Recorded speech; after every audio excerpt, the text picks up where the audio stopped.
राधे राधे दोस्तों, इस कलयुग की 5 कड़वी सच्चाइयाँ हम इस वीडियो में इन सच्चाइयों के बारे में बात करेंगे और साथ में ये भी जानने का प्रयास करेंगे कि इस कलयुग में किस तरह से सबसे आसान तरीके से मोक्ष की प्राप्ति हो सकती है। महाभारत के समय की बात है। पांचों पांडवों ने भगवान श्री कृष्ण से कलयुग के बारे में चर्चा की और कलयुग के बारे में विस्तार से पूछा और जानने की इच्छा जाहिर की कि कलयुग में मनुष्य कैसा होगा, उसके व्यवहार कैसे होंगे, उसे मोक्ष कैसे प्राप्त होगा। इन्हीं प्रश्नों का उत्तर देने के लिए भगवान श्री कृष्ण कहते हैं कि तुम पांचों भाई वन में जाओ और जो कुछ भी दिखे वह आकर मुझे बताओ, मैं तुम्हें इसका प्रभाव बताऊंगा। 5 भाई वन में गए। पांचों। युधिष्ठिर महाराज ने देखा कि किसी हाथी की 2 सूंड है। यह देखकर वो बहुत ही आश्चर्यचकित हो गए कि किसी भी हाथी के 2 सूंड कैसे हो सकते हैं। अर्जुन दूसरी दिशा में गए और वहां उन्होंने देखा कि कोई पक्षी है, उसके पंखों पर वेद की ऋचाएं लिखी हैं और वह पक्षी मुर्दे का मांस भी खा रहा है। यह भी आश्चर्य है। भीम ने तीसरा आश्चर्य देखा कि गाय ने बछड़े को जन्म दिया और बछड़े को इतना चाट रही है कि बछड़ा लहूलुहान हो जाता है। सहदेव ने चौथा आश्चर्य देखा कि 6-7 कुएं हैं और आसपास के कुओं में पानी है, किंतु बीच का कुआं खाली है और बीच का कुआं गहरा भी है, फिर भी पानी नहीं है। ये सारे हैरान करने वाली चीजें थीं, आज भी हैं।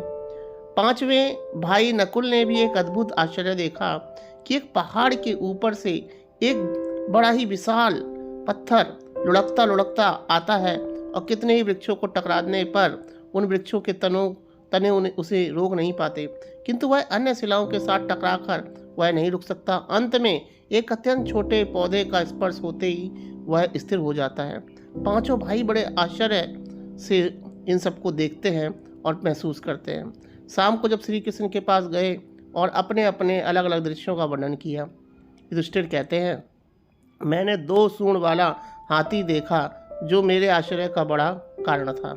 तब श्री कृष्ण कहते हैं कि कलयुग में ऐसे लोगों का राज्य होगा जो दोनों ओर से शोषण करेंगे, बोलेंगे कुछ और करेंगे कुछ और। ऐसे लोगों का राज्य होगा, इससे तुम पहले राज्य कर लो। अर्जुन ने आश्चर्य से देखा कि पक्षी के पंखों पर वेद की ऋचाएं लिखी हुई हैं और पक्षी मुर्दे का मांस भी खा रहा है। इसी प्रकार कलयुग में ऐसे लोग रहेंगे जो बड़े बड़े पंडित और विद्वान कहलाएंगे, किंतु वे यही देखते रहेंगे कि कौन सा मनुष्य मरे और हमारे नाम से संपत्ति कर जाए। संस्था के व्यक्ति विचारेंगे कि कौन मनुष्य मरे और संस्था हमारे नाम करे। हर व्यक्ति जाति धर्म और प्रमुख पद पर बैठे होंगे, किंतु सबके कब श्राद्ध होगा, यानी लालच भरा होगा। चाहे किसी भी बड़े लोग होंगे, किंतु उनकी दृष्टि में धन के ऊपर कुछ नहीं होगा। धन मतलब यहाँ पे मांस का मतलब धन है। ऐसे लोगों की बहुता याद होगी जो पर धन को हरने और छीनने को आतुर होंगे और कोई भी विरला ही संत पुरुष होगा, यानी संत पुरुष बहुत कम मिलेंगे। तीसरा, भीम ने आश्चर्य देखा कि गाय अपने बछड़े को इतना चाटती है कि बछड़ा लहूलुहान हो जाता है। कलयुग का आदमी शिशुपाल को यानी शिशु पालेगा, बालकों के लिए इतनी ममता करेगा कि उन्हें अपने विकास का अवसर भी नहीं देगा। किसी का बेटा घर छोड़कर साधु बनेगा तो हजारों व्यक्ति दर्शन करेंगे, किंतु यदि अपना बेटा साधु बनेगा तो रोएंगे कि मेरे बेटे का क्या होगा, वह क्यों संन्यास ले रहा है, वह क्यों साधु बन रहा है। इतनी सारी ममता होगी कि उसे मोह माया परिवार में ही बांध कर रखेंगे और उसका जीवन वहीं खत्म हो जाएगा। अंत में बेचारा अनाथ होकर मरेगा। वास्तव में लड़के तुम्हारे नहीं हैं, वे बहुओं की अमानत है और लड़कियां जमाइयों की अमानत है और तुम्हारा यह शरीर मृत्यु की अमानत है और तुम्हारी आत्मा परमात्मा की अमानत है। तुम अपने शाश्वत संबंध को जान लो, यहीं से आपको मोक्ष की प्राप्ति होगी। यही आपको समझना जरूरी है। सहदेव ने चौथा आश्चर्य यह देखा कि 5-7 भरे कुएं के बीच में एकदम खाली कुआं।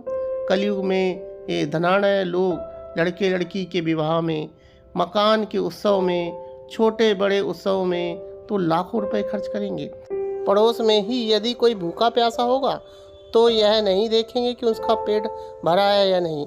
दूसरी ओर मौज मस्ती में, शराब कबाब फैशन वैशन में उड़ा देंगे, किंतु किसी दो आंसू पोंछने में उनकी रुचि नहीं होगी। जिनकी रुचि होगी उन पर कलयुग का प्रभाव नहीं होगा, उन पर भगवान का प्रभाव होगा।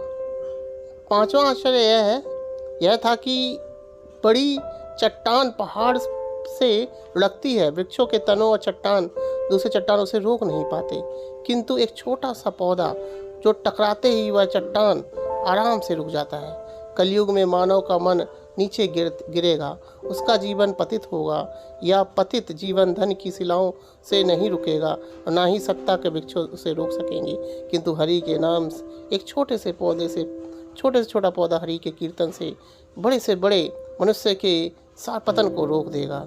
इसलिए जय श्री राम, राम का ही ध्यान दें और हरि नाम ही सबसे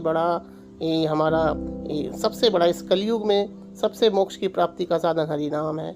इसलिए हरि का नाम लीजिए और मोक्ष प्राप्ति का रास्ता अग्रसर कीजिए। जय श्री राम।